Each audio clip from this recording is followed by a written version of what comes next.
ರಾಗ ಶುದ್ಧ ಸಾವೇರಿ. ಕಲಂಕಃ ಕಸ್ತೂರಿ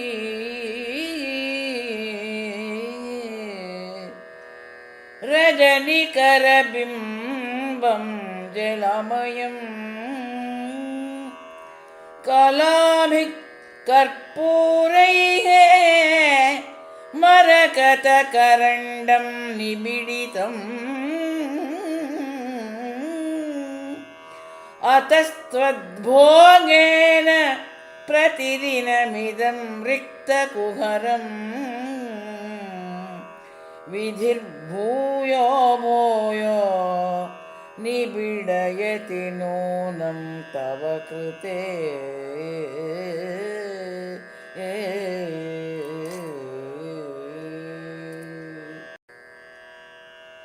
ಶಶಿಮಂಡಲದ ಕಾಣ್ಬ ದೋಷಂ ಅದು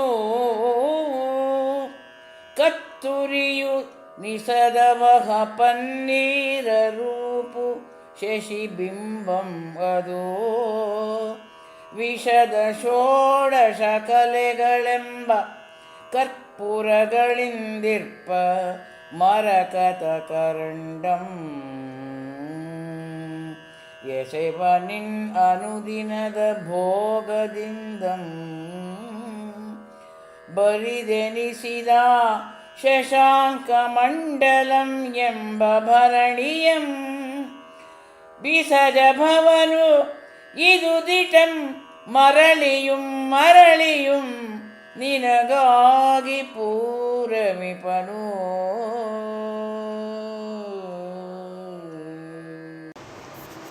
ಅದ್ವೈತ ಸಿದ್ಧಾಂತ ಪರವಾದ ಶಾಕ್ತತಂತ್ರದ ಸ್ತೋತ್ರಕಾವ್ಯ ಸೌಂದರ್ಯ ಲಹರಿ.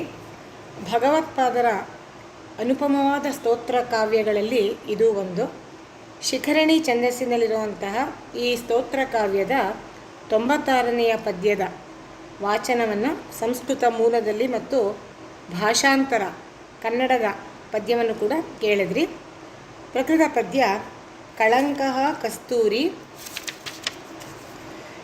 ರಜನಿಕರ ಬಿಂಬಂ ಜಲಮಯಂ. ಆ ಪದ್ಯದ ಅರ್ಥ ಸ್ವಾರಸ್ಯದ ಕಡೆಗೆ ನಾವು ಈಗ ಗಮನ ಹರಿಸ್ಬೋದು. ಮೊದಲಿಗೆ ಪದ್ಯದ ಅನ್ವಯಾರ್ಥವನ್ನು ನೋಡೋಣ. ಕಲಂಕಃ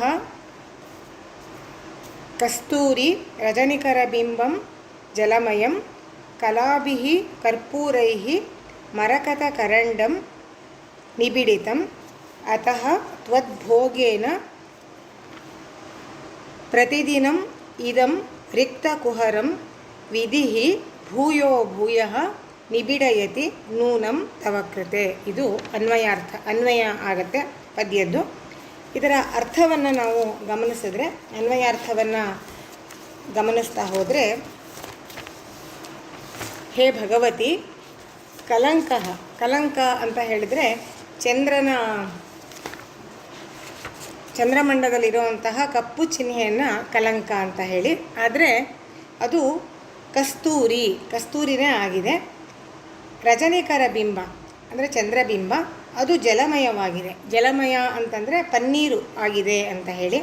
ಕಲಾಭಿಹಿ ಕಲಾತ್ಮಕವಾದ ಅಂದರೆ ಚಂದ್ರನ ಷೋಡಶ ಕಲೆಗಳು ಅಂತ ನಾವು ಯಾವುದು ಹೇಳ್ತೀವಿ, ಅದು ಕರ್ಪೂರೈಹಿ ಕರ್ಪೂರಗಳಾಗಿವೆ. ಕಲೆಗಳು ಅನ್ನುವಂಥದ್ದು ಕರ್ಪೂರ ಕಣಗಳಾಗಿವೆ ಆಗಿವೆ. ಇವುಗಳಿಂದ ನಿಬಿಡಿತಂ ತುಂಬಲ್ಪಟ್ಟಿರುವಂತಹ ಮರಕತ ಕರಂಡಂ ಚಂದ್ರಮಂಡಲ, ಅದು ಚಂದ್ರಮಂಡಲವಾಗಿಲ್ಲ, ಅದೊಂದು ಮರಕತ ಮಣಿಯಿಂದ ಮಾಡಿದಂತಹ ಭರಣಿಯಾಗಿದೆ.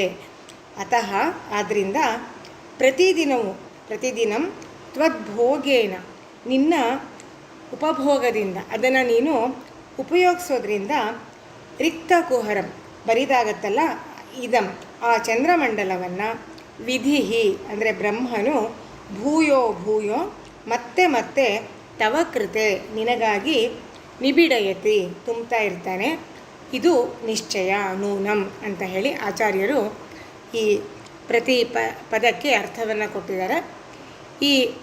ಇದರ ತಾತ್ಪರ್ಯ ಏನು ಅಂತ ಹೇಳಿದ್ರೆ, ಭಗವತಿ ಚಂದ್ರಮಂಡಲ ಇದೆಯಲ್ಲ, ಅದು ಚಂದ್ರಮಂಡಲ ಅಲ್ಲ, ಅದು ನಿನ್ನ ಸೌಂದರ್ಯ ಸಾಧನಗಳನ್ನೆಲ್ಲ ಇಡುವಂತಹ ಮರಕತ ಮಣಿಗಳಿಂದ ಮಾಡಿರುವಂಥ ಒಂದು ಭರಣಿ. ಚಂದ್ರನಲ್ಲಿ ಕಾಣೋ ಮೃಗ ಲಾಂಛನ ಇದೆಯಲ್ಲ, ಕಪ್ಪಾದಂತಹ ಒಂದು ಕಲೆ ಕಾಣುತ್ತಲ್ಲ ಜಿಂಕೆಯ ಹಾಗೆ, ಅದು ಕಲೆ ಅಲ್ಲ, ಅದು ಚಿಹ್ನೆ ಅಲ್ಲ, ಅದು ಭರಣಿಯಲ್ಲಿ ಇರಿಸಿರುವಂತಹ ಪರಿಮಳ ವಸ್ತು ಕಸ್ತೂರಿಯಾಗಿದೆ. ಚಂದ್ರನ 16 ಕಲೆಗಳು ಮರಕತ ಕರಂಡದಲ್ಲಿ ಇರಿಸಿರುವಂತಹ ಕರ್ಪೂರದ ತುಂಡುಗಳಾಗಿವೆ. ಆ ಬಿಂಬವೇ ಚಂದ್ರ ಅಮೃತಾಂಶು ಅಂತಲೂ ಕರೀತಾರೆ. ಅಮೃತ ರಸಮಯನಾಗಿದ್ದಾನವನು. ಆ ಜಲಮಯವಾಗಿರುವಂತಹ ಚಂದ್ರಬಿಂಬ, ಅದರಲ್ಲಿ ತುಂಬಿದಂತಹ ಪನ್ನೀರೇ ಆ ಜಲವಾಗಿದೆ. ಈ ಸೌಂದರ್ಯ ಸಾಧನಗಳನ್ನೆಲ್ಲ ನೀನು ದಿನವೂ ಬಳಸೋದ್ರಿಂದ ಇವೆಲ್ಲವೂ ಖರ್ಚಾಗ್ತಾ ಇರುತ್ತವೆ. ಹಾಗೆ ಖರ್ಚಾದಾಗ ಬ್ರಹ್ಮ ಮತ್ತೆ ಅದನ್ನು ನಿನ್ನ ಉಪಯೋಗಕ್ಕೆ ಅಂತ ಹೇಳಿ ಈ ಚಂದ್ರಮಂಡಲ ಎನ್ನುವ ಭರಣಿಯಲ್ಲಿ ಈ ಕಸ್ತೂರಿ, ಕರ್ಪೂರ ಮತ್ತು ಪನ್ನೀರು ಇವುಗಳನ್ನೆಲ್ಲ ಮತ್ತೆ ತುಂಬ್ತಾ ಇರ್ತಾನೆ. ಇದು ನಿಜವಾದಂಥ ಸಂಗತಿಯಾಗಿದೆ ಅಂತ ಹೇಳಿ ಆಚಾರ್ಯರು ಈ ಪದ್ಯದಲ್ಲಿ ಹೇಳ್ತಾ ಇದ್ದಾರೆ. ಇದರಲ್ಲಿ ಅನೇಕ ಅಲಂಕಾರಗಳ ಯೋಜನೆ ಆಗಿದೆ. ಆ ಅಲಂಕಾರಗಳನ್ನು ಯೋಜಿಸುವ ಮೂಲಕ ಈ ಪರಿಣಾಮವನ್ನು ತಂದಿದ್ದಾರೆ ಮತ್ತು ಕಾವ್ಯ ಸೌಂದರ್ಯವನ್ನು ಕೂಡ ಇದರಲ್ಲಿ ನಾವು ಕಾಣಬಹುದು. ಇಲ್ಲಿ ನೋಡಿ, ಅತಿಶಯೋಕ್ತಿ ಅಲಂಕಾರ, ಅಪಹ್ನುತಿ ಅಲಂಕಾರ, ಉತ್ಪ್ರೇಕ್ಷಾಲಂಕಾರ ಇವೆಲ್ಲವೂ ಕೂಡ ಒಳಗೊಂಡಿದೆ. ಎಲ್ಲಿ ಅತಿಶಯೋಕ್ತಿ ಬರುತ್ತೆ ಅಂತ ಹೇಳಿದರೆ, ಚಂದ್ರಮಂಡಲವನ್ನು, ನಮ್ಮ ಕಣ್ಣಿಗೆ ಕಾಣುವಂತಹ ಚಂದ್ರಮಂಡಲ ಅಂತ ಹೇಳಿದೇನೆ ದೇವಿಯ ಸೌಂದರ್ಯ ಸಾಧನಗಳನ್ನು ಇಡೋದಕ್ಕೆ ಇರೋವಂತಹ ಮರಕತ ಮಣಿಗಳಿಂದಾದ ಭರಣಿ ಅಂತ ಹೇಳಿ ಕಲ್ಪಿಸಿರೋದ್ರಿಂದ, ಬಹಳ ಉತ್ಸಾಹದಿಂದ ಈ ಕಲ್ಪನೆಯನ್ನು ಮಾಡಿರೋದ್ರಿಂದ ಇಲ್ಲಿ ಅತಿಶಯೋಕ್ತಿ ಅಲಂಕಾರ ಕಾಣುತ್ತೆ. ಇನ್ನು ಅಪಹ್ನುತಿ ಅಲಂಕಾರ, ಚಂದ್ರನಲ್ಲಿ ಕಾಣುವಂತಹ ಆ ಮೃಗ ಲಾಂಛನದ ಕಳಂಕ ಯಾವುದಿದೆ, ಕಪ್ಪಾದಂತಹ ಆ ಚಿಹ್ನೆ, ಅದು ಕಪ್ಪು ಚಿಹ್ನೆ ಅಲ್ಲ, ಕಸ್ತೂರಿ ಅಂತ ಹೇಳಿರೋದು. ಇನ್ನು ಚಂದ್ರ ಬಿಂಬವಲ್ಲ, ಅದು ಒಳಗಿರುವಂತಹ ಪನ್ನೀರಿನ ಪ್ರತಿಫಲನ ಮಾತ್ರ ಅಂತ ಹೇಳಿ ಕಲ್ಪಿಸಿರೋದು. ಚಂದ್ರನಲ್ಲಿ ಇರೋವಂತಹ ಷೋಡಶ ಕಲೆಗಳಲ್ಲ, ಅವುಗಳು ಕರ್ಪೂರದ ಚೂರ್ಣಗಳು, ಕರ್ಪೂರದ ಶಕಲಗಳು ಅಂತ ಹೇಳಿರೋದು. ಹೀಗೆ ಇರೋದನ್ನು ಇಲ್ಲ ಅಂತ ಮರೆಸಿ ಇನ್ನೊಂದನ್ನು ಕಲ್ಪಿಸಿರೋದ್ರಿಂದ ಇಲ್ಲಿ ಅಪಹ್ನುತಿ ಅಲಂಕಾರ ಬರ್ತಾ ಇದೆ. ಮೂರನೇದು ಉತ್ಪ್ರೇಕ್ಷಾಲಂಕಾರ ಬಂದಿದೆ. ಈ ಉತ್ಪ್ರೇಕ್ಷಾಲಂಕಾರವನ್ನು ಎಲ್ಲಿ ಕಾಣ್ಬೋದು ಅಂತ ಹೇಳಿದರೆ, ಬ್ರಹ್ಮ ಇದು ಈ ಸೌಂದರ್ಯ ಸಾಧನಗಳು ನಿನ್ನ ಉಪಭೋಗದಿಂದ ದಿನವೂ ನೀನು ಅದನ್ನು ಬಳಸೋದ್ರಿಂದ ಖಾಲಿಯಾಗುತ್ತೆ. ಆ ಖಾಲಿಯಾದಂತಹ ಆ ಕರಂಡವನ್ನು ಮತ್ತೆ ಆ ಸೌಂದರ್ಯ ಸಾಧನಗಳಿಂದ ತುಂಬುತ್ತಾನೆ ಅಂತ ಹೇಳಿ ಇರೋದು. ಯಾತಕ್ಕೆ ಹೀಗೆ ಕಲ್ಪಿಸಿದ್ದಾರೆ ಅಂತಂದರೆ, ಇದನ್ನು ನಮಗೆಲ್ಲ ಗೊತ್ತಿರೋ ಹಾಗೆ ಚಂದ್ರ ಶುಕ್ಲ ಪಕ್ಷದಲ್ಲಿ ಮೈ ತುಂಬಿಕೊಂಡು ವೃದ್ಧಿ ಹೊಂದುತ್ತಾನೆ, ಕೃಷ್ಣ ಪಕ್ಷದಲ್ಲಿ ಕ್ಷೀಣಿಸ್ತಾನೆ.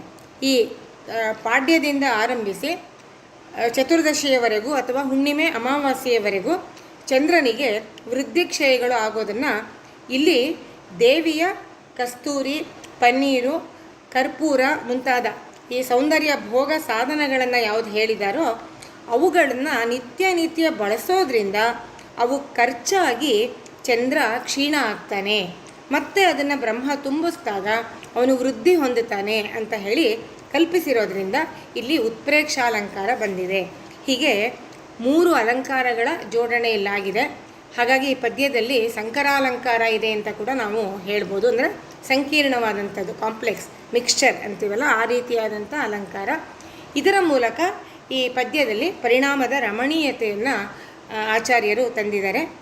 ಇಲ್ಲಿ ಒಂದು ಪ್ರಶ್ನೆ ಬರುತ್ತೆ, ಹೀಗೆ ಬ್ರಹ್ಮ ಯಾಕೆ ಇಷ್ಟೊಂದು ಗಮನ ಕೊಟ್ಟು ಈ ರಿಕ್ತ ಕುಹರವನ್ನು, ಅಂದರೆ ಖಾಲಿಯಾದಂತಹ ಸೌಂದರ್ಯದ ಭರಣಿಯನ್ನು ಮತ್ತೆ ತುಂಬಿಸಿ ದೇವಿಯ ಉಪಭೋಗಕ್ಕೆ ಸಿದ್ಧ ಮಾಡ್ತಾ ಇರ್ತಾನೆ ಬಹಳ ಗಮನದಿಂದ ಅನ್ನೋ ಪ್ರಶ್ನೆ ಬರುತ್ತೆ. ಇದಕ್ಕೆ ಉತ್ತರ ನೋಡಿ, ಶಾಕ್ತಾಗಮದಲ್ಲಿ ಅಂದರೆ ಶಾಕ್ತ ತಂತ್ರದಲ್ಲಿ ಶಿವನಿಗಿಂತ ಅವನ ಪತ್ನಿಯಾದ ದೇವಿಯೇ ಪ್ರಧಾನಳು. ಅವಳೇ ತ್ರಿಪುರ ಸುಂದರಿ, ಪರಾಭಟ್ಟಾರಿಕೆ, ಮೂಲ ಪ್ರಕೃತಿಗಿಂತ ಅವಳೇ ಹೆಚ್ಚಿನವಳು, ಪರಾಪ್ರಕೃತಿ, ಬ್ರಹ್ಮವಿದ್ಯೆಯೂ ಕೂಡ ಅವಳಾಗಿದ್ದಾಳೆ ಅಂತ ಹೇಳಿ ಶಾಕ್ತತಂತ್ರದಲ್ಲಿ ಇದನ್ನು ಬಹಳವಾಗಿ ಈ ತತ್ವಗಳನ್ನು ಅವರು ಪರಿಗಣಿಸ್ತಾರೆ ಮತ್ತು ಅದನ್ನು ಆರಾಧಿಸ್ತಾರೆ. ಬ್ರಹ್ಮಾದಿ ತ್ರಿಮೂರ್ತಿಗಳೆಲ್ಲ ಕೂಡ ಇವಳಿಗೆ ಅಧೀನರಾಗೇ ಇರ್ತಾರೆ. ಜೊತೆಗೆ ಬ್ರಹ್ಮಾದಿ ತ್ರಿಮೂರ್ತಿಗಳೆಲ್ಲ ಇವಳ ಮಕ್ಕಳು ಅನ್ನುವಂತಹ ವರ್ಣನೆ ಕೂಡ ಸೌಂದರ್ಯ ಲಹರಿಯಲ್ಲೇ ಬರುತ್ತೆ. ಹೀಗಾಗಿ ಪರಾಭಟ್ಟಾರಿಕೆಯಾದಂಥ ಆ ದೇವಿಯ ಬೇಕು ಬೇಡುಗಳನ್ನು ಬ್ರಹ್ಮ ಬಹಳ ಎಚ್ಚರದಿಂದ ಗಮನಿಸಿ ಅವಳ ಉಪಭೋಗಕ್ಕೆ ಇದನ್ನೆಲ್ಲ ಕೂಡ ಕಿಂಚಿತ್ತೂ ತೊಂದರೆಯಾಗದ ಹಾಗೆ, ಊನ ಬರದ ಹಾಗೆ ಸಿದ್ಧ ಮಾಡ್ತಾ ಇರ್ತಾನೆ ಅನ್ನೋದು ಈ ಪದ್ಯದ ಕಲ್ಪನೆಯಾಗಿದೆ. ಈ ಸುಂದರವಾದ ಪದ್ಯದಲ್ಲಿ ದೇವಿಯ ವಿರಾಟ್ ರೂಪವನ್ನು, ಅವಳ ಒಂದು ಸರ್ವಸ್ವಾಮ್ಯವನ್ನು, ನಿಷ್ಕಲ ಸ್ವರೂಪವನ್ನು, ತ್ರಿಪುರ ಸುಂದರಿಯಾದ ಆ ದೇವಿಯನ್ನು ಬಹಳ ಉನ್ನತ ಸ್ಥಾನದಲ್ಲಿ ಇಟ್ಟು ಆಚಾರ್ಯರು ಹೊಗಳಿರೋದನ್ನು ನಾವು ಕಾಣಬಹುದು.